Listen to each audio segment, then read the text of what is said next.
नमस्कार।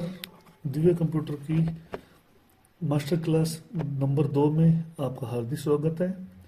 और आपको मैं ये भी बताना चाहूँगा कि आपके जो लास्ट मास्टर क्लास हुई थी उससे रिलेटेड मैं एमसीक्यूज वीडियो आपके अपने दिव्य कंप्यूटर के चैनल पर प्ले लिस्ट में कंप्यूटर टेस्ट के नाम से उसका है फील्ड, जिसके अंदर आपके टेस्ट उपलब्ध हैं।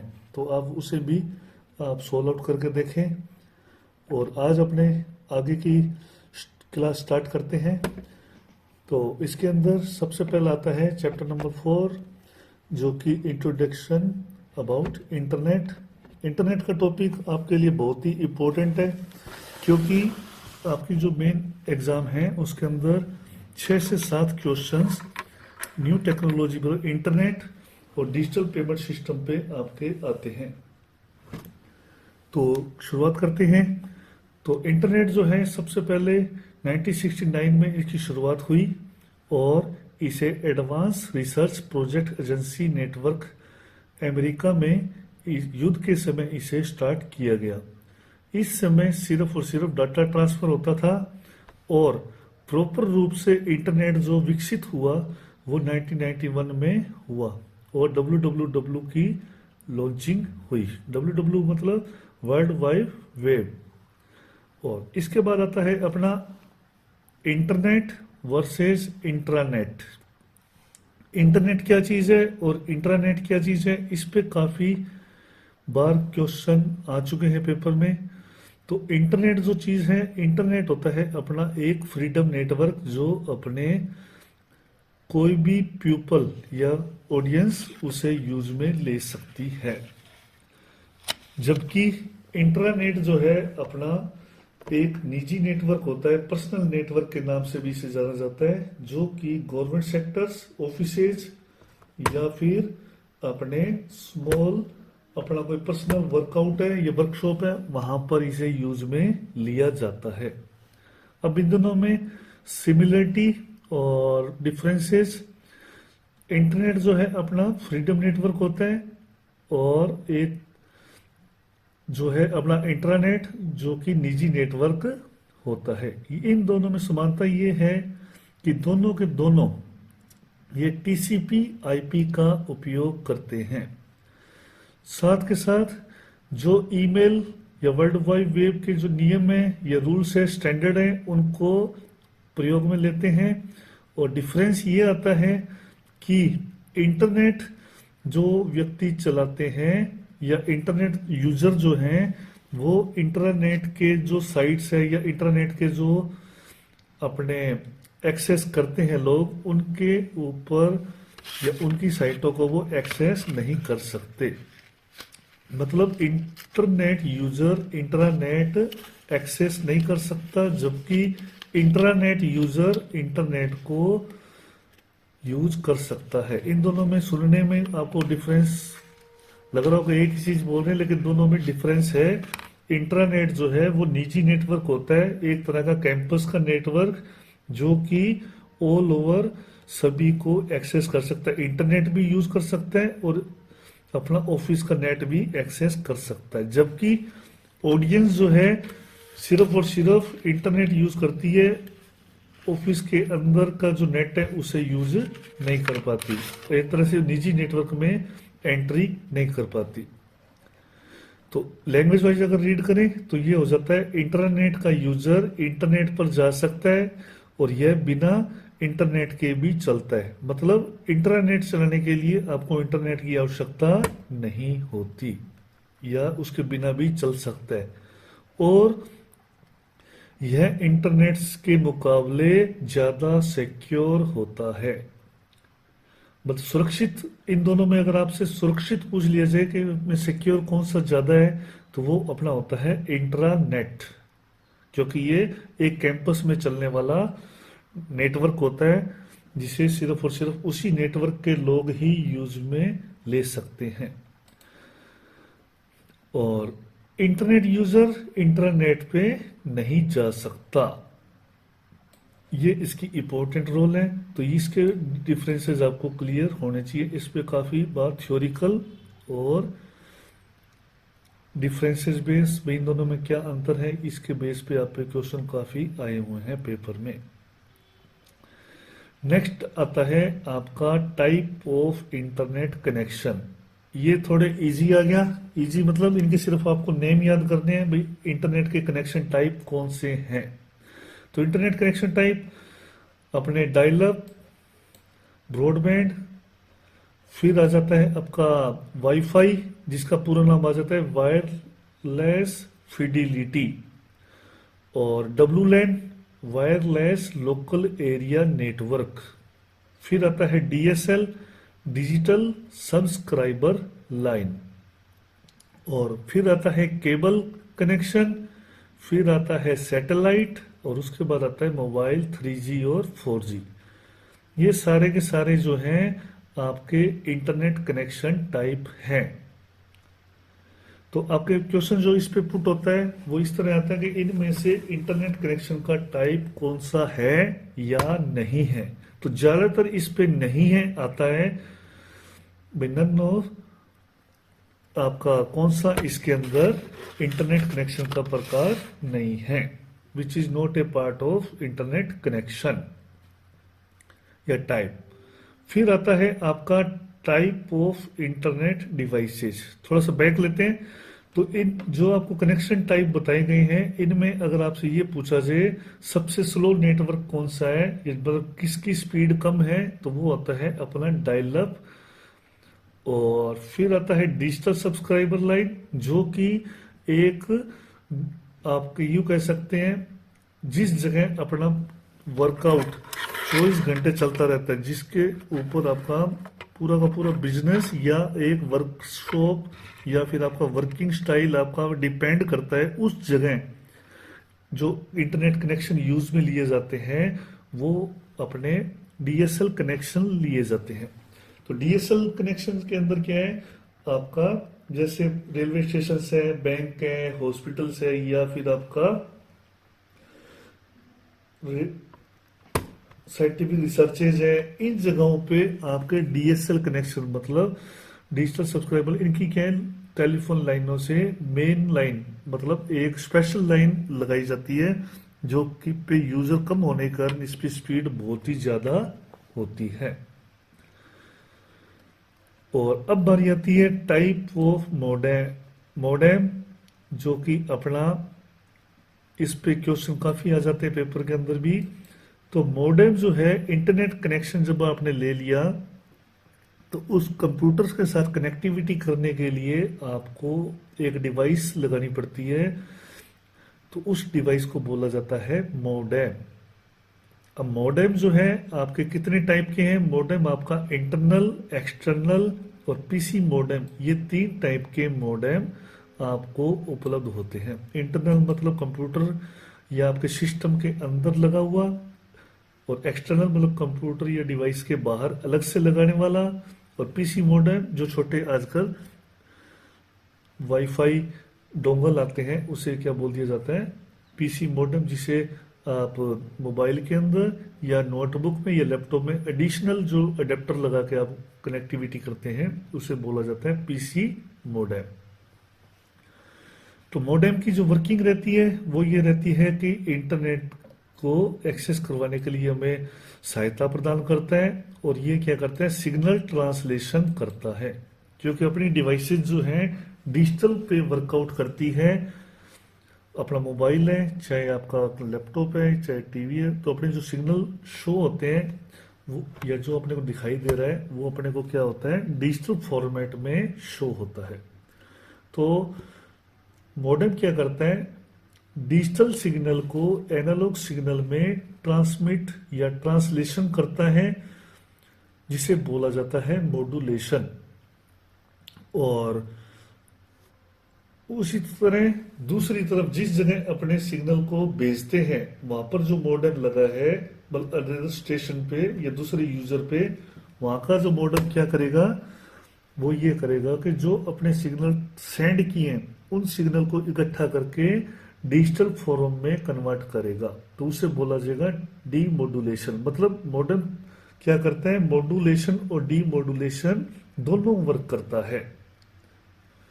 सिग्नल को डिजिटल से एनालॉग और एनालॉग से डिजिटल दोनों तरह से ट्रांसमिट करता है, क्योंकि अपने क्या करते हैं, सिग्नल रिसीव भी करते हैं और सेंड भी करते हैं। तो सिग्नल जब रिसीव हो रहे हैं तब वो क्या करेगा, एनालॉग से डिजिटल में कन्वर्ट करेगा। जब सिग्नल भेजे जा रहे हैं तब ये डिजिटल से एनालॉग में कन्वर्ट करेगा। तो मॉड्यूलेशन, डीमोडुलेशन, जिसे मॉड्यूलेटर और डीमोडुलेटर भी बोला जाता है। तो ये इस पे काफी बार क्यों पेपर में क्वेश्चन आया हुआ है, मॉड्यूलेशन डीमोडुलेशन क्या होता है। तो मॉड्यूलेशन दोबारा बता देता हूं, मॉड्यूलेशन डिजिटल से एनालॉग सिग्नल में ट्रांसलेशन करना कहलाता है, और डीमोडुलेशन जो है एनालॉग से डिजिटल सिग्नल ट्रांसलेशन करना कहलाता है। नेक्स्ट आता है, अपने जब कंप्यूटर में डिवाइसेस को कनेक्टिविटी करेंगे, नेट को जोड़ा जाएगा, तो अपने दो टाइप से जोड़ा जाएगा, एक तो केबल से और एक विदाउट वायर।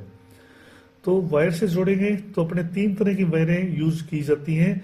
तो केबल का प्रकार है या नहीं है, या यूं कह सकते हैं केबलों के नाम लिख दिए जाते हैं क्वेश्चन के अंदर, और आपसे पूछा जाता है ये केबलों के प्रकार हैं या नहीं है, या ये किस काम आती है। तो ये क्या काम आती है, अपने कंप्यूटर सिस्टम में इंटरनेट कनेक्टिविटी या कंप्यूटर को आपस में जोड़ने के लिए काम में ली जाती है। तो पहली केबल है ट्विस्ट पेयर केबल, सेकंड है कोएक्सियल केबल, थर्ड है ऑप्टिकल फाइबर केबल। तो ये तीन केबलें ही अपने काम में ली जाती हैं, और इनमें अगर फास्ट फुल स्पीड, जिसमें हाई स्पीड कह सकते हैं, डाटा ट्रांसमिट के लिए यूज होती है, वो होती है ऑप्टिकल फाइबर। जैसे अपने आजकल सुनते भी है कि फाइबर लगा, नेट बहुत तेज चल रहा है, तो वो क्या है, ऑप्टिकल फाइबर केबल की सहायता से संपन्न हो पाता है, या अपने उसको एक्सेस कर पाते हैं ज्यादा स्पीड। अब इंटरनेट टॉपिक पे जो नेक्स्ट क्वेश्चन आता है बहुत ज्यादा, वो आता है ब्राउजर बेस। ब्राउजर क्या है और कौन सा इसमें से है। तो पहले सिंपल ब्राउजर कौन कौन से हैं, तो सबसे पहले यहाँ पे ये ध्यान लेने लायक है कि गूगल के आगे क्या लिखा है, गूगल क्रोम लिखा है ना, गूगल के आगे क्रोम लिखा हुआ है। तो आपको ये देखना होगा ऑप्शन के अंदर, जब ब्राउजर का पूछा जाए उसमें गूगल क्रोम लिखा है या सिर्फ गूगल लिखा है। तो इन दोनों में काफी डिफरेंस आ जाएगा। तो आपको अगर ब्राउजर पूछा गया है तो आपको ये जरूर देखना होगा कि गूगल क्रोम को ही आपने ब्राउजर मानना है, क्योंकि गूगल फैमिली काफी बड़ी है, उसमें काफी अलग अलग प्रोडक्ट्स हैं या एप्लीकेशंस हैं जो कि अलग अलग यूज में ली जाती हैं। तो ब्राउजर के अंदर Google Chrome, Mozilla Firefox, opera mini, internet explorer, जिसका नाम बदल के क्या कर दिया गया है, माइक्रोसॉफ्ट एज, जिसे माइक्रोसॉफ्ट कंपनी ने ही डेवलप किया है, और यूसी ब्राउजर, सफारी, ये सारे क्या हैं, ब्राउजर हैं, जिसके अंदर अपने क्या करते हैं, ब्राउजर में इंटरनेट एक्सेस करते हैं या इंटरनेट चलाने के लिए काम में ली जाने वाली एप्लीकेशन, उसे बोला जाता है ब्राउजर। इसके अंदर अपने वेब पेजेस, बुकमार्क, यूआरएल की सहायता से अपने वेब पृष्ठों पे आना जाना कर सकते हैं, मतलब एक पेज से दूसरे पेज पे भी स्विचिंग कर सकते हैं। और ब्राउजर के अंदर अपने क्या क्या कर सकते हैं, सिंपल सी है। ब्राउजर के अंदर अपने बुकमार्क बना के रख सकते हैं। बुकमार्क होता है जैसे कोई भी वेबसाइट है उसका एड्रेस क्या कर दें, सेव कर दें। जैसे अपने मोबाइल में फोन नंबर सेव करते हैं, तो उस तरह अपने एड्रेसेस को सेव करके रख सकते हैं, जिससे नेक्स्ट टाइम अपने उस एड्रेस को लिखना ना पड़े। उसके लिए अपने बुकमार्क बनाए जा सकते हैं। और फिर बारी आती है, इसके अंदर बैक जा सकते हैं, पिछले पेज पे जा सकते हैं, और नेक्स्ट उस पेज को रिफ्रेश किया जा सकता है। यहाँ पे रीलोड बटन या रिफ्रेश बटन अपने यूज में लेते हैं। और ये इस पट्टी को बोला जाता है एड्रेस बार। मतलब वेब ब्राउजर के अंदर एड्रेस आप कहां लिखते हैं, एड्रेस बार में लिखते हैं। या यूआरएल जो लिखा जाता है, वेबसाइट का एड्रेस या नाम जो लिखा जाता है उसे एड्रेस बार बोला जाता है। तो नेक्स्ट जो आता है वो आता है अपना सर्च इंजन। सर्च इंजन जो है अपना ब्राउजर के अंदर अपने क्या करते हैं, सर्च इंजन को ओपन करते हैं और उसकी सहायता से अपने विभिन्न वेबसाइट को सर्च किया जाता है। और जिस समय अपने को एड्रेस नहीं पता किसी वेबसाइट का, ये अपने माइंड में ओनली थिंक है कि अपने ये वर्कआउट करना है, तो उसके लिए क्या यूज लिया जाता है, सर्च इंजन, जिसकी सहायता से अपने वेबसाइटों के लिंक देख सकते हैं और उस साइट पे जा सकते हैं। जिसके अंदर अब अपने कौन कौन से हैं, गूगल है। अब इसके अंदर क्या है, गूगल सिर्फ नाम लिखा है, इसके आगे या पीछे कुछ भी नहीं लिखा हुआ, तो ये क्या है, सर्च इंजन। फिर आता है ask me, Yahoo, YouTube, being, और फिर आता है डकडकगो, फिर आता है बाइडू। तो ये सारे क्या हैं, सर्च इंजन। इसी तरह खोज भी है, विकिपीडिया भी है, ये सारे अपने सर्च इंजन की कैटेगरी में आते हैं। और अब अपने जो है बीइंग जो है, इसके आगे भी माइक्रोसॉफ्ट लिखा है। बीइंग सर्च इंजन जो है माइक्रोसॉफ्ट कंपनी द्वारा डेवलप किया गया सर्च इंजन है, जो कि इंटरनेट एक्सप्लोरर या माइक्रोसॉफ्ट एज जो अपनी विंडो 10 है, विंडो 11 है, उसके अंदर प्री इंस्टॉल आता है माइक्रोसॉफ्ट एज। उसके अंदर डिफॉल्ट सर्च इंजन जो है वो अपना बीइंग सर्च इंजन होता है। तो सर्च इंजन के अंदर अपने क्या लिखा जाता है, कीवर्ड, मतलब अपने कोई ना कुछ की लिखते हैं, और जैसे अपने कोई कुछ सर्च आउट करना है, उसके लिए नाम लिख दिया या कोई थिंक लिख दी, तो उसके बेस पे अपने को ये क्या प्रोवाइड कराता है, इंडेक्स प्रोवाइड करवाता है या लिस्ट प्रोवाइड करवा देता है। उसे वैसे इंडेक्स बोला जाता है। उस इंडेक्स के बेस पे अपने क्या करते हैं, रिलेटेड पेज पर जाते हैं। तो ये काम रह जाता है सर्च इंजन का।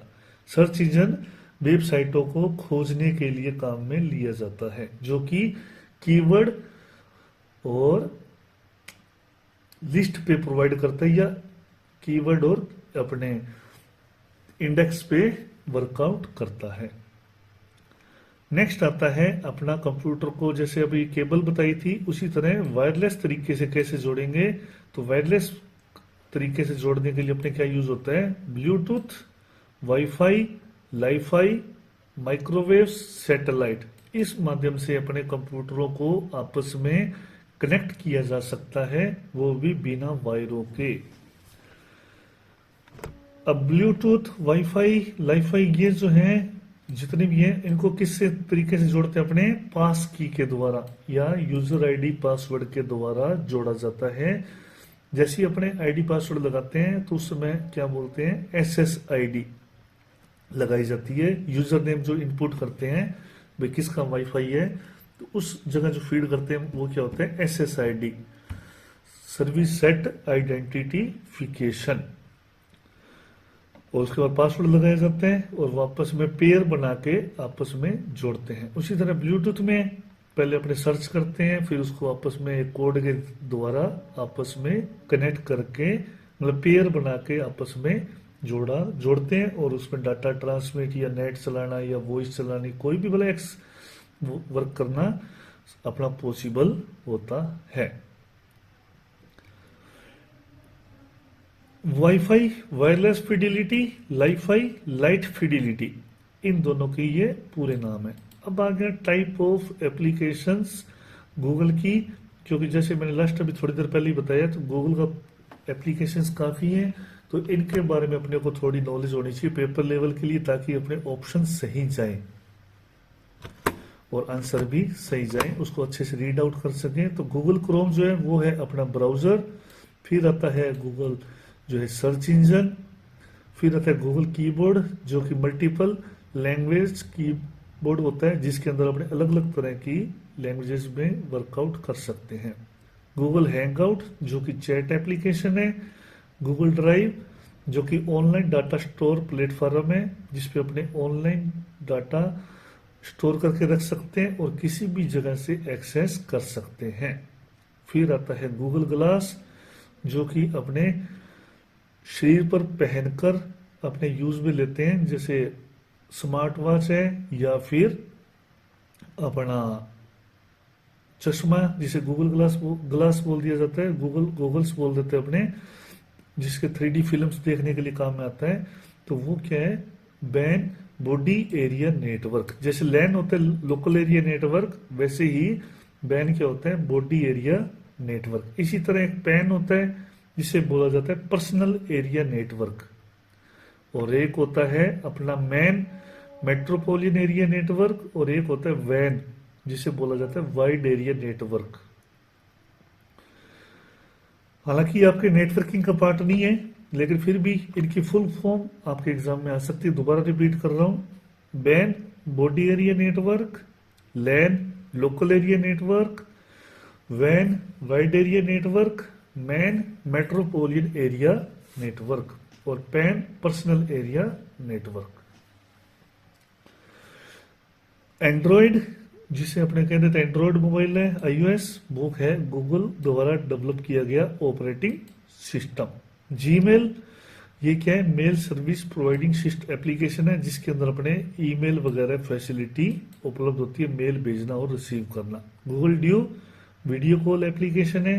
गूगल तेज, जिसे गूगल पे के नाम से जाना जाता है आज की तारीख में, तो उसे बोला जाता है पेटीएम, पेमेंट करने की एप्लीकेशन है।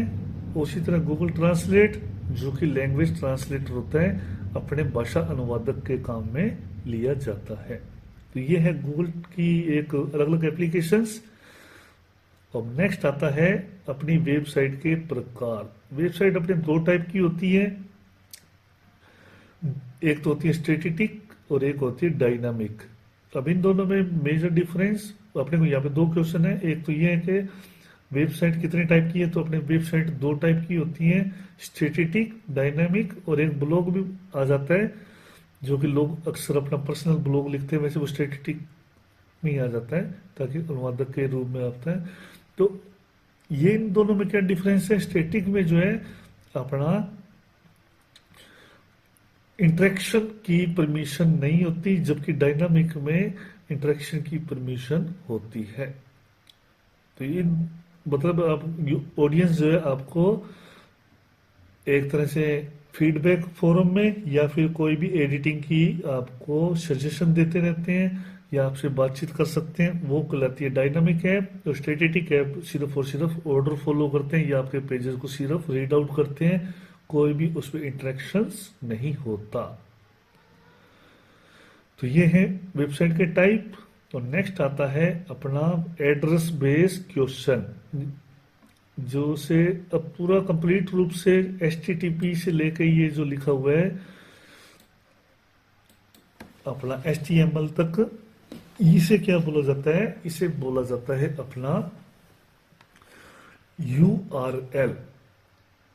URL इसके पार्ट अलग अलग, जैसे HTTP जिसे बोला जाता है प्रोटोकॉल, और ये बिंदुओं को कोलन, और इस लाइनों को जिसे स्लैश बोला जाता है ये स्प्रेटर, ताकि डिवाइडर यहाँ से ये भाग अलग हो रहा है। फिर आता है अपना www से लेके .com तक क्या कहलाएगा, वर्ल्ड वाइड वेब। ये www के लिए इंडिकेट किया गया है, सिर्फ और सिर्फ www क्या है, वर्ल्ड वाइड वेब। और गूगल डोमेन नेम और .com। फिर आता है अपना टॉप लेवल डोमेन index.html, जिसे बोला जाता है फाइल पाथ। और google.com क्या कहलाएगा, सोर्स कोड में किस नाम से वेबसाइट है। तो ये अपने को क्लियर होना चाहिए भी किसको क्या बोला जाता है। सोर्स कोड या एड्रेस भी बोल देते हैं अपने वेब एड्रेस google.com, ठीक है। तो नेक्स्ट आता है अपना डोमेन कोड। डोमेन कोड जिसे TLD के नाम से भी जाना जाता है, टॉप लेवल डोमेन। जैसे वेबसाइट के पीछे लिखा होता है google.com या rajasthan.gov.in, तो ये क्या है, अपने टॉप लेवल डोमेन कोड्स हैं, जिसे अलग अलग नेम है, जैसे .com का कमर्शियल, EDU का एजुकेशन, GOV का गवर्नमेंट, नेट का नेटवर्क, ORG का ऑर्गेनाइजेशन, AC इनका एकेडमिक इन। तो ये क्या है, टॉप लेवल डोमेन के प्रकार हैं और इनके पूरे नाम भी मैंने बताए हैं। कई बार पूरे नाम पूछ लिए जाते हैं, जैसे ईडीयू में ईडीयू का मतलब है, या ORG का सबसे ज्यादा आया हुआ है, ORG ऑर्गेनाइजेशन। और नेक्स्ट आता है DNS, डोमेन नेम सिस्टम, जो कि अपने क्या करता है, इंटरनल काम करता है। ये वेब एड्रेस जो कि अपने लिखते हैं, वेब एड्रेस अपने www.google.com, उसे बदलता है आईपी एड्रेस के अंदर। आईपी एड्रेस मतलब इंटरनेट प्रोटोकॉल, इंटरनेट के स्टैंडर्ड नंबर्स जिनके अंदर ये कन्वर्ट करता है। ये बैकग्राउंड में वर्कआउट करता है, अपने ब्राउजर के अंदर इनबिल्ट होता है। ये जो से ही अपने वेबसाइट का एड्रेस लगाते हैं और एंटर बटन दबाते हैं, तो उस पार्टिकुलर एड्रेस को ये किस में कन्वर्ट कर देता है, आईपी एड्रेस में कन्वर्ट कर देता है, और ये उस रिलेटेड आईपी एड्रेस का पेज अपने को ओपन करके दे देता है। जो अब इसी से अंदर अपना एक तो बिंदु आता है, वेब क्राउलर। वेब क्राउलर क्या है, एक बोट होती है या सर्चिंग हिस्ट्री कह सकते हैं। जैसे अपने वेब क्राउलर क्या करता है, वर्ल्ड वाइड वेब WW को क्या करता है, ऑर्गेनाइज करता है। जैसे जैसे अपने क्या करते हैं, वेब पेज ब्राउजर पे चलाते हैं या सर्च इंजन में सर्च करते हैं, वो क्या करता है, उसे ढूंढने में हमारी मदद करता है। इसको सिंपल भाषा में समझाऊं, जैसे आप मोबाइल नंबर पे नंबर सर्च करते हो 94144, जैसे लिखते हो, नेक्स्ट नंबर अपने को ऑटोमेटिक सजेस्ट कर देता है। तो वो चीज क्या है, वेब क्राउलर है, या वेब क्राउलिंग भी बोला जाता है। ये क्या करते हैं, जैसे ही अपने नाम लिखने लगते हैं कोई भी एड्रेस का, तो नेक्स्ट एड्रेस अपने आप अपने को सजेस्ट कर देते हैं और उसे अपने को लिखने में मदद करता है। उस चीज को बोला जाता है वेब क्राउलिंग। तो ये था अपना बेसिक अपना क्या है, इंटरनेट का। अब नेक्स्ट जो टॉपिक आ रहा है वो आ रहा है अपना ईमेल से रिलेटेड। ईमेल जो है अपना क्या काम करता है, ईमेल जो है एक जगह से दूसरी जगह इंफॉर्मेशन भेजने या डाटा को सेंड करने के लिए एक लोकप्रिय संसाधन है, जिसकी सहायता से अपने आसानी से एक दूसरे से कम्युनिकेट कर सकते हैं या डाटा को सेंड या रिसीव कर सकते हैं। ईमेल का पूरा नाम इलेक्ट्रॉनिक मेल। ईमेल भेजने के लिए सेंडर और रिसीवर दोनों की जरूरत होती है, और हमें जब ईमेल भेजते हैं तो हमेशा रिसीवर की मेल आईडी चाहिए, उसका पासवर्ड नहीं चाहिए। ये कई बार आ चुका है क्वेश्चन, ईमेल जब आप भेज रहे हो तो आपको सामने वाले का ईमेल आईडी के साथ या ईमेल आईडी के अलावा क्या चाहिए। तो ईमेल आईडी के अलावा हमें कुछ भी नहीं चाहिए होता, हमें सिर्फ उसका ईमेल आईडी चाहिए। और जैसे ही अपने ईमेल आईडी लगाएंगे और उस पर सेंड बटन करेंगे तो उसकी मेल आईडी पे अपना मैसेज या अपना डाटा सेंड हो जाएगा, चाहे सामने वाला ऑनलाइन है चाहे नहीं है। दोनों ही कंडीशन में ये डाटा सेंड कर देता है। और जैसे ही सामने वाला रिसीवर ऑनलाइन होता है, उसको ये मेल उसके इनबॉक्स में शो हो जाता है। अगर इनबॉक्स में शो नहीं होता तो वो स्पैम बॉक्स में शो हो जाता है। तो ईमेल के अपने दो पार्ट होते हैं, यूजर नेम और डोमेन नेम। यूजर नेम जिसे फर्स्ट पार्ट बोला जाता है, जिसमें अब जिसकी मेल आईडी है उसका नाम शो होता है, और @ जो कि कंडक्टर होता है, जो कि फर्स्ट नेम और सेकंड नेम मतलब यूजर नेम और डोमेन नेम को जोड़ने के लिए काम में लिया जाता है। और डोमेन नेम अलग अलग होते हैं, जैसे gmail.com, rediffmail.com, yahoomail.com और rkcl.in। ये क्या होते हैं, डोमेन कोड टाइप, जो कि मेल आईडी के एक्चुअली अपने जरूरी नहीं है जीमेल पे ही बनाई जाए, किसी भी मेल आईडी प्रोवाइडर पे अपने क्या कर सकते हैं, मेल बनाई जा सकती है, ईमेल आईडी बनाई जा सकती है। तो ईमेल आईडी से रिलेटेड कई बार क्वेश्चन आ जाता है, जैसे यूजर नेम। तो यूजर नेम के अंदर अपने क्या है, सभी अक्षर क्या होने चाहिए, स्मॉल लेटर में होने चाहिए, और इनके साथ अपने डिजिट्स भी यूज में ले सकते हैं। और मेल आईडी के अंदर कभी भी स्पेस नहीं होता, ना ही अपना वेब एड्रेस में होता, विदाउट स्पेस नहीं चलती, ये डायरेक्ट मतलब विदाउट स्पेस ही चलती है, इसके अंदर स्पेस नहीं होता। और डोमेन नेम और यूजर नेम को क्या किया जाता है, @ से जोड़ा जाता है। ये इसकी पहचान रहती है मेल आईडी को आइडेंटिफाई करने की।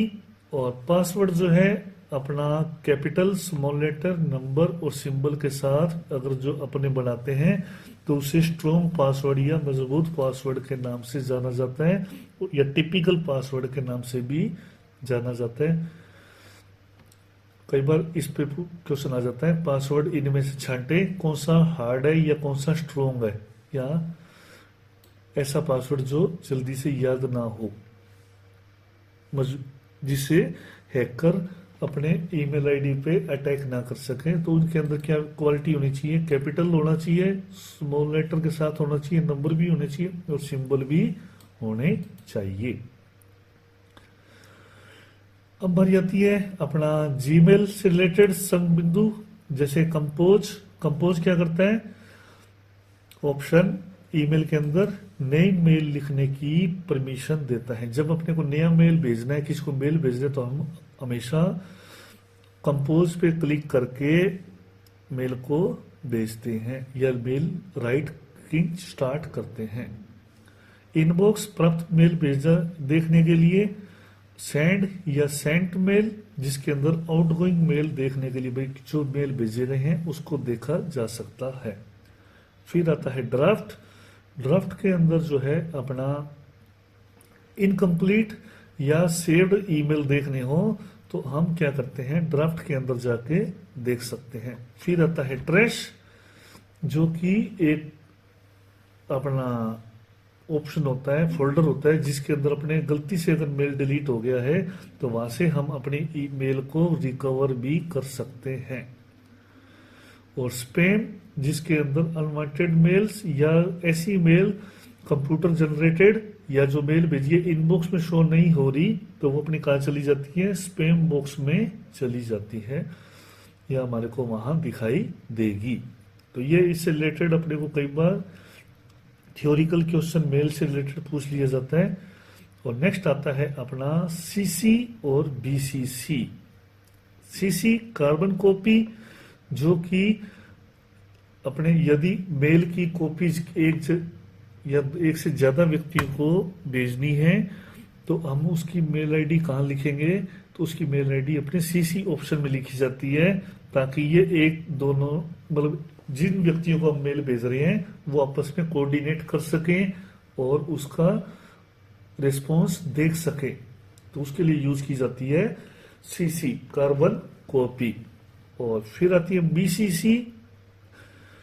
बीसीसी ब्लाइंड कार्बन कॉपी, जो कि ग्रुप मेल के नाम से भी जाना जाता है। इसके अंदर हम ऑडियंस को एक साथ मेल भेज सकते हैं, मतलब ग्रुप में मेल भेज सकते हैं और ये आपस में ऑडियंस कोऑर्डिनेट नहीं कर सकती। इसकी खासियत ये है, मतलब एक साथ आप 100 या 200 मेंबर को मेल भेजें नो प्रॉब्लम, और ये आपस में एज ए ब्रॉडकास्ट मेल जाएगा, इंडिविजुअल मेल जाएगा। ये आपस में ये नहीं देख पाएंगे ऐसा मेल किसी और व्यक्ति को भी भेजा गया है या नहीं। तो ये इसकी क्वालिटी रहती है। लेकिन सीसी के अंदर आपस में कोऑर्डिनेट हो जाता है और ये एक दूसरे को देख सकते हैं ये मेल और किस किस को भेजा गया है। ये दोनों में डिफरेंस आता है। और ये है अपनी मेमोरी यूनिट्स। कई बार ये काफी बार आया हुआ है पेपर में, सिंपल सा क्वेश्चन है, ज्यादा हार्ड नहीं है भाई। अपने जैसे अपने जीबी है, केबी है, एमबी है, टीबी है, ये कई बार अपने बोलते भी हैं लेकिन अपने को उनके पूरे नाम नहीं पता, या फिर यूं कह सकते हैं अपने ध्यान नहीं दे पाए, तो इसके कई बार पेपर में आ जाते हैं। जैसे KB kilobyte, MB megabyte, GB gigabyte, TB terabyte, PB pentabyte, EB hexabyte, ZB zettabyte, YB yottabyte. और इनकी यूनिट्स जैसे एक बिट बराबर होता है 01, जिसे बाइनरी डिजिट के नाम से जाना जाता है। 8 बिट बराबर 1 बाइट और 1024 बाइट बराबर 1 किलो बाइट। अब सारे के सारे इधर क्या चलेंगे, 1024 चलेंगे और इधर क्या आ जाएगा 1 MB 1 GB इस तरह चलेगा। जैसे 1024 KB बराबर 1 MB और 1024 MB is equal to 1 GB, 1024 GB is equal to 1 terabyte, 1024 TB is equal to 1 PB, 1024 PB is equal to 1 EB, फिर 1024 EB is equal to 1 ZB और फिर आती है 1024 ZB बराबर 1 YB, जिसे योटाबाइट के नाम से जाना जाता है। इसी तरह इंटरनेट की स्पीड जो है KBPS, MBPS और GBPS तीनों में मेजरमेंट होती है। तो KB बराबर किलो बाइट प्रति सेकंड, 1 MBPS बराबर मेगाबाइट प्रति सेकंड, 1 GBPS बराबर 1024 MB पर सेकंड, मतलब 1 GB का मेजरमेंट क्या आ जाएगा 1024 MB। तो कई बार ये मेजरमेंट पूछ लेते हैं तो अपने को पता होना चाहिए PS का मतलब पर सेकंड, बाकी सारा वो सेम पीछे वाला ही है KB MB, PS का मतलब पर सेकंड, है ना। और नेक्स्ट चैप्टर आ जाता है अपना, ये चैप्टर इतना ही था, डिजिटल पेमेंट सिस्टम, जो कि डिजिटल पेमेंट अपना अब इनके बेनिफिट क्या रहते हैं, ये 24 घंटे आप कहीं भी किसी भी जगह से पेमेंट ट्रांसफर कर सकते हैं, ट्रांजैक्शन को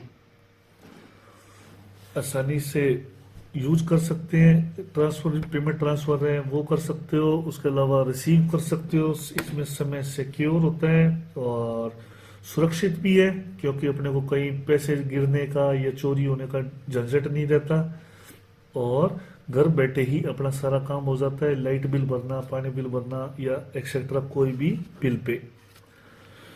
तो अब जो चैप्टर है काफी थोड़ा इजी आ जाएगा, रिलैक्स हो जाएगा थोड़ा माइंड, क्योंकि अब थोड़े चैप्टर क्या है इजी है। तो डिजिटल पेमेंट्स जो है अपना, इस पे काफी क्वेश्चंस आ जाते हैं। जैसे जीरो बैलेंस अकाउंट जो है अपना कब ओपन किया गया, वो किया गया अगस्त 2014 में शुरू किया गया था जीरो बैलेंस खाता। इससे रिलेटेड ज्यादातर शॉर्ट फॉर्म ही आती है आपके पेपर में, जो कि आपको बताई गई है। जैसे CVV मतलब कार्ड वेरिफिकेशन वैल्यू, यहाँ पे नंबर लिखा हुआ है गलती से, लेकिन आएगा वैल्यू आएगा 100%। तो कार्ड वेरिफिकेशन वैल्यू, इसके आगे मैं लिख देता हूं,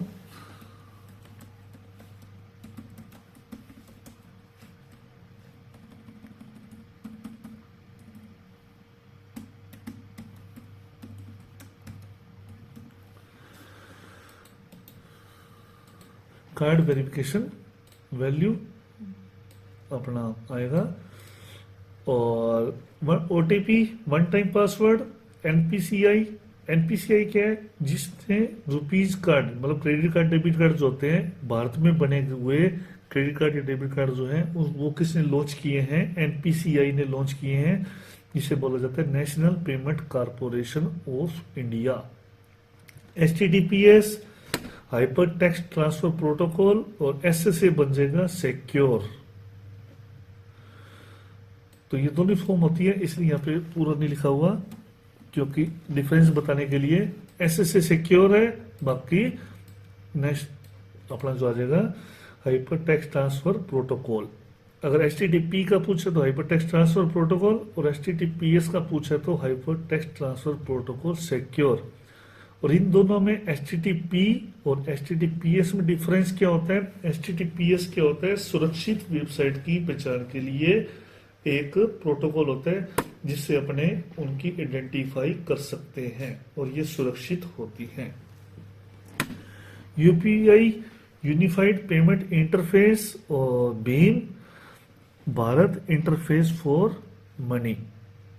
MPIN mobile banking personal identification number. USSD unstructured supplementary service data. ठीक है ना, यहाँ पे डेट लिखा है, कोई बात नहीं, मैं कर देता हूँ क्योंकि जल्दी जल्दी वर्क किया हुआ है, आपकी क्लासेस बनाने के लिए, तो उसमें थोड़ा हो गया होगा, तो मैं लिख रहा हूँ साथ साथ, कुछ भी करेक्शन है तो ये आ जाएगा। Unstructured supplementary service data, AEPS Aadhaar enabled payment system, post machine point of sale machine, जिसके सहायता से अपने क्रेडिट कार्ड या डेबिट कार्ड को यूज करके अपने पेमेंट को ट्रांसफर किया जाता है, जो कि शॉपिंग मॉल्स, पेट्रोल पंप्स में ज्यादा काम में ली जाती है। तो ये फुल फॉर्म्स हैं। उसके अलावा भी फुल फॉर्म्स, जैसे थोड़ी कुछ बैक वाली जो मैंने अभी नहीं बताई हैं, जैसे आ जाएंगी आपकी ISP internet service provider, FTP file transfer protocol, इसी तरह POP post office protocol version 3। इसी तरह अपना आ जाता है नेक्स्ट जो आती है वो आती है अपनी बॉस मशीन भी आ गई, और फिर आ जाएगा आपका आईएसपी भी आ गया, DHCP dynamic host control protocol, और डायनामिक होस्ट कंट्रोल प्रोटोकॉल, और SMTP simple mail transfer protocol. ये वाली जितनी भी मैं फॉर्म्स बताई हैं ये पेपर में ज्यादा आ चुकी हैं, और इसके लिए मैंने आपको फर्स्ट क्लास में शुरू में जब इंट्रो हुआ था तब मैंने बताया था कि पेज के लास्ट के 3 पेजेस को आप रीड आउट करते रहें, उनमें ये सारी लिखी हुई है, लेकिन जो मैंने आपको बताई है वो छांटी हुई है, जो कि पेपर में बहुत ज्यादा आती हैं, तो इनको आप ज्यादा ध्यान में रखें। तो पेमेंट ऑप्शन ई कॉमर्स पे किस किस मोड में अपने पेमेंट कर सकते हैं, तो internet banking, credit card, debit card, cheque के द्वारा, या फिर कैश ऑन डिलीवरी, मतलब कैशलेस पेमेंट सिस्टम अपने इस मोड में किया जा सकता है। ओनली कैश अगर आ गया तो वो आपका ऑप्शन गलत हो जाएगा, मतलब वो रॉन्ग आंसर है। कैश ऑन डिलीवरी आप पेमेंट यूज ले सकते हैं। तो नेक्स्ट आता है पेमेंट एप्लीकेशन, जो कि अपने आज की तारीख में बहुत ज्यादा यूज में लेते हैं, तो वो है अपनी Paytm, SBI buddy, Freecharge, MobiKwik, PhonePe, oxygen, M rupees, pay U money, Airtel money, Jio money, और वोडाफोन मनी, और Axis bank money, ICICI pocket, speed pay. तो ये सारी क्या है पेमेंट एप्लीकेशंस हैं। अमेजन भी है, तो बहुत सारी अलग अलग कंपनियों ने कर रखे हैं, तो अपने को कुछ लेटेस्ट अपने को पता होनी चाहिए भी अपने कौन कौन सी एप्लीकेशन यूज में लेते हैं या ले सकते हैं, जिससे अपने क्या करें राइट आंसर चूज कर सके। और नेक्स्ट चैप्टर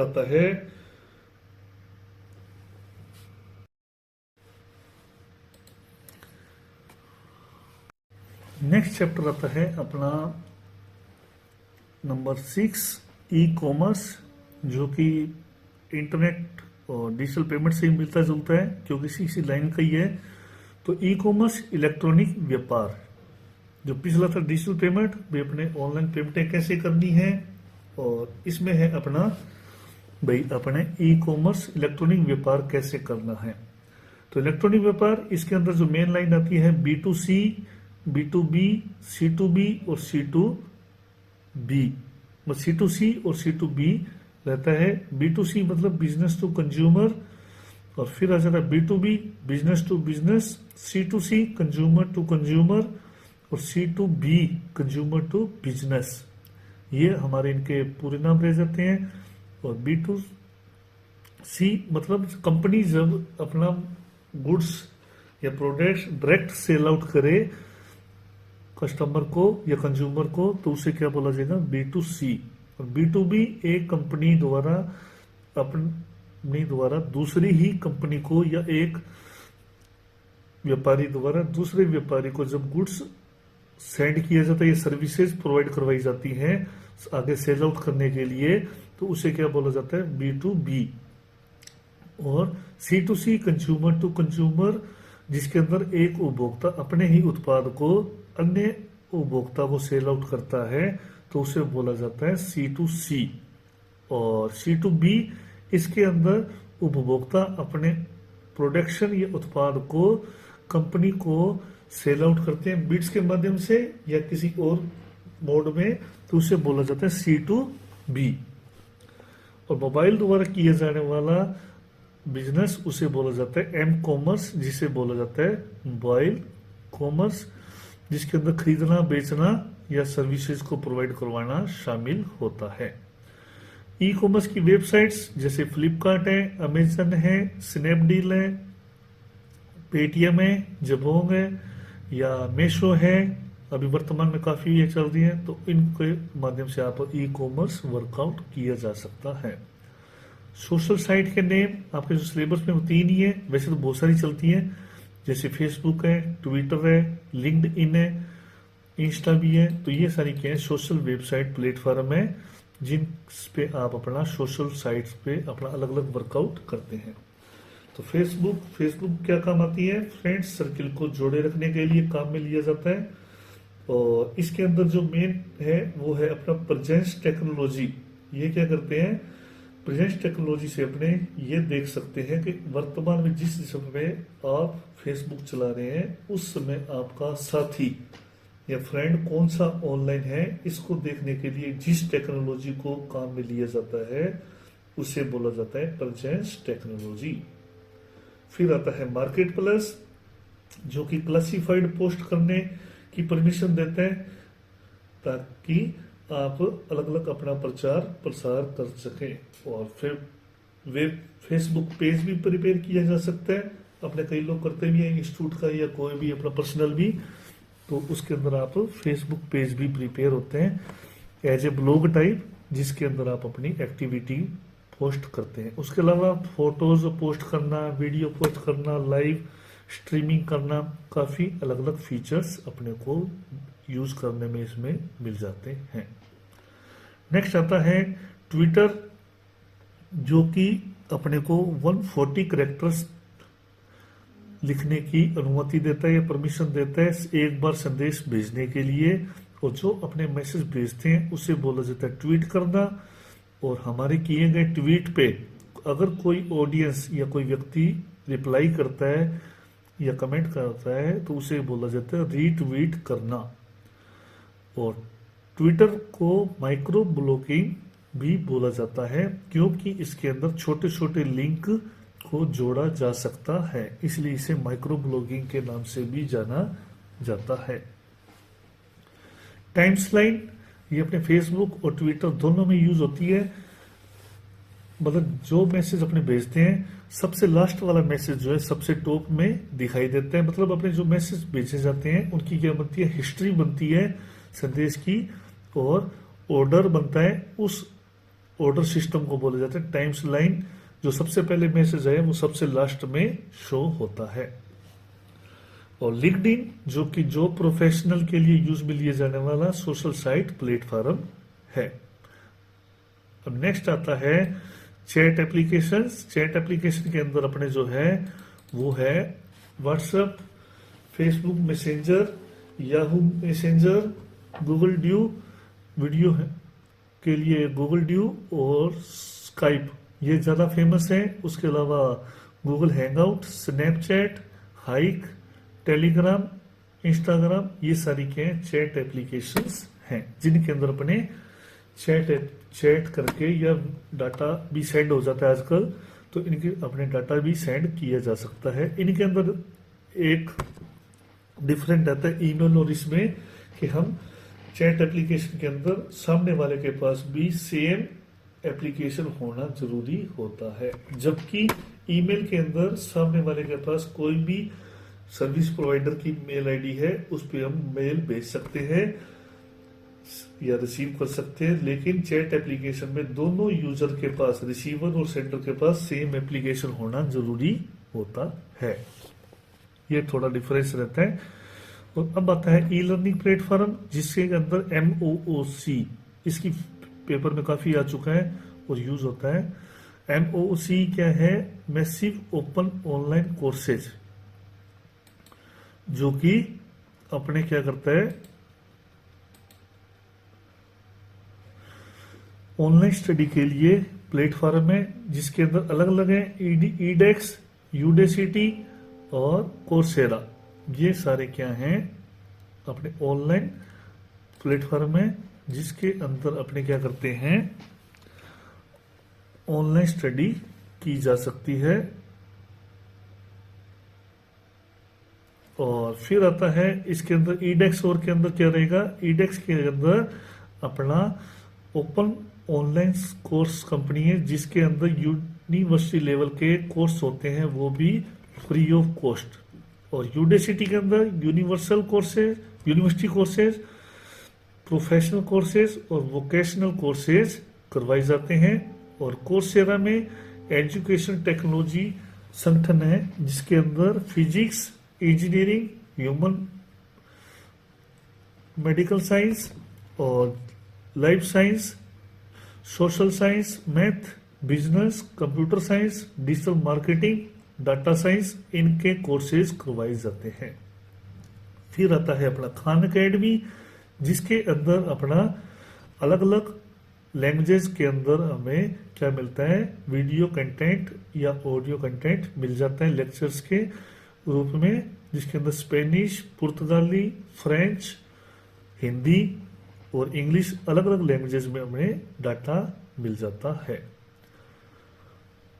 तो नेक्स्ट जो टॉपिक है वो है अपना livelihood portal government of Rajasthan. क्या काम आता है, ये है SC ST या दिव्यांग महिलाएं या फीमेल पर्सन है उनको जॉब प्रोवाइड करवाता है या उनमें हेल्प करता है। STE higher and technical education. और फिर आता है DCE department of college education.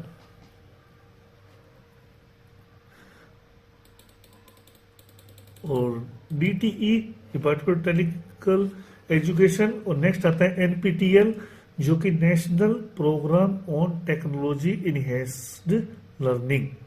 और MHRD ministry of human resource development. ये जो है फुल फॉर्म्स हैं जो कि पेपर में काफी आ चुकी है, उनके बारे में पूछा जा सकता है। CM पोर्टल जो है आपका भारत सरकार द्वारा शुरू किया गया पोर्टल है जिसके अंदर school, under graduate, engineering, law और बिजनेस कोर्सेज करवाए जाते हैं। और जॉब सर्च के लिए जो प्लेटफॉर्म है वो है अपना naukri.com, national career services, timesjob.com, monster.com। ये अपने क्या काम आते हैं, जॉब सर्च प्लेटफॉर्म है। और डिजिटल सिग्नेचर जो कि इलेक्ट्रॉनिकली सिग्नेचर के नाम से भी जाना जाता है, इसके अंदर डॉक्यूमेंट्स को सर्टिफाइड करने की स्वीकृति दी जाती है या परमिशन दी जाती है। ये था अपना चैप्टर नंबर 6। अब आता है चैप्टर नंबर 7, 8 और 9। इनके अंदर सिर्फ और सिर्फ शॉर्ट नेम ही ज्यादा पेपर में आते हैं, तो उन्हीं को मैं आपको रीड आउट करवा रहा हूं। तो इसके अंदर डिजिटल सर्विस जैसे SSOID का पूरा नाम सिंगल साइन ऑन। फिर आता है SSOID किस किस मोड में बनाई जा सकती है, तो Aadhaar card, Facebook ID, Gmail ID, Jan Aadhaar ID, employment ID या BRN नंबर या GST नंबर से अपने बना सकते हैं।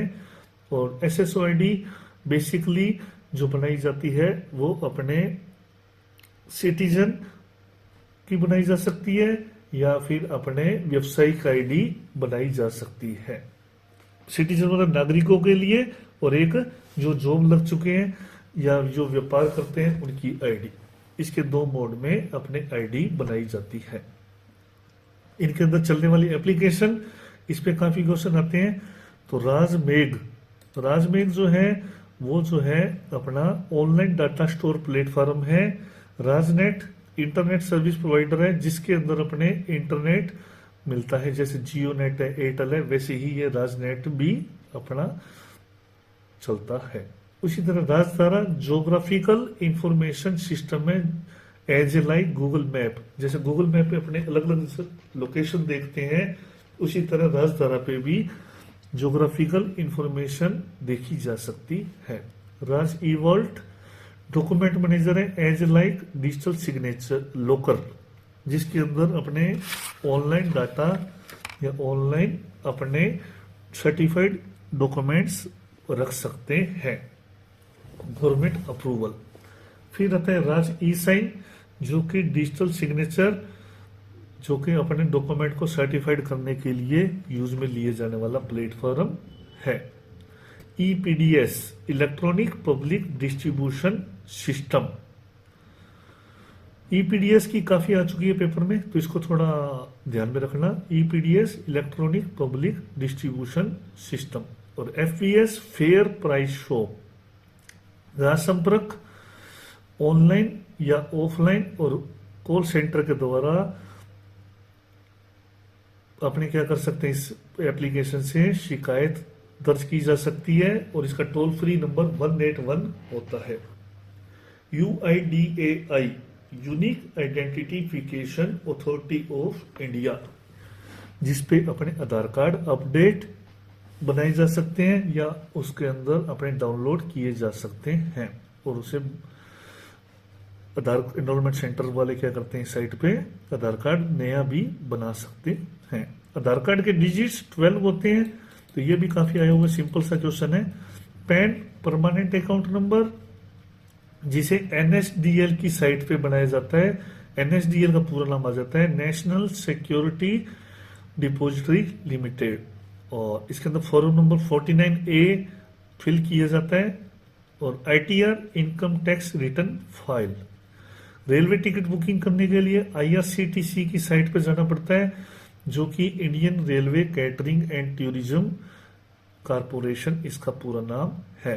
फिर है PNR पैसेंजर नेम रिकॉर्ड, और इसके बाद आता है PNR क्या काम करता है। PNR के अंदर क्या रहती है, पैसेंजर की डिटेल शो करता है, जिसके अंदर सीट, ट्रेन नंबर और कंफर्मेशन बर्थ है या नहीं, इसको शो करता है। इसी तरह RSRTC Rajasthan state road transport corporation है, जिसके अंदर अपने बसेस की टिकट बुक कर सकते हैं।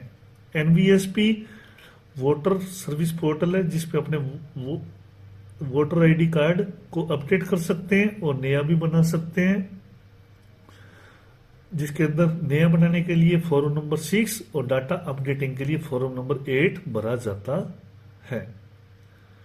तो ये थे अपने चैप्टर नंबर 6, 7, 8 मतलब 7, 8, 9, और लास्ट चैप्टर आज का लेंगे वो है मोबाइल सॉफ्टवेयर, क्योंकि मोबाइल अपना क्या है, इजी है चैप्टर और अपने इसे रोजाना यूज में लेते हैं, तो इसको रीड आउट करना और अच्छे से करना जरूरी है, क्योंकि इसमें नंबर कटने नहीं चाहिए।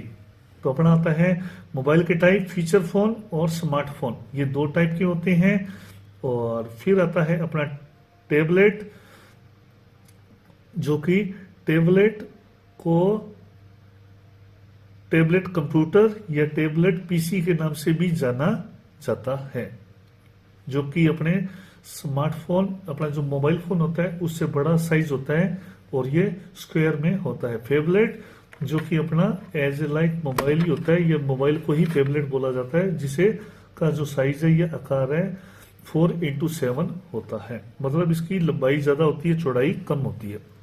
मोबाइल ऑपरेटिंग सिस्टम के प्रकार अपने लास्ट क्लास में रीड आउट कर चुके हैं, जो अपने ऑपरेटिंग सिस्टम का स्ट्रक्चर रीड आउट किया था, जिसके अंदर था एम्बेडेड ऑपरेटिंग सिस्टम, वहां पर आपको मैंने बताए थे, तो वहां से आप रीड आउट कर लें। मोबाइल ऑपरेटिंग वैसे यहाँ पे दोबारा दिए हुए हैं और बैक नहीं जाना, तो मोबाइल का ऑपरेटिंग सिस्टम अपने 3 है, एंड्रॉयड, विंडो OS और एप्पल iOS।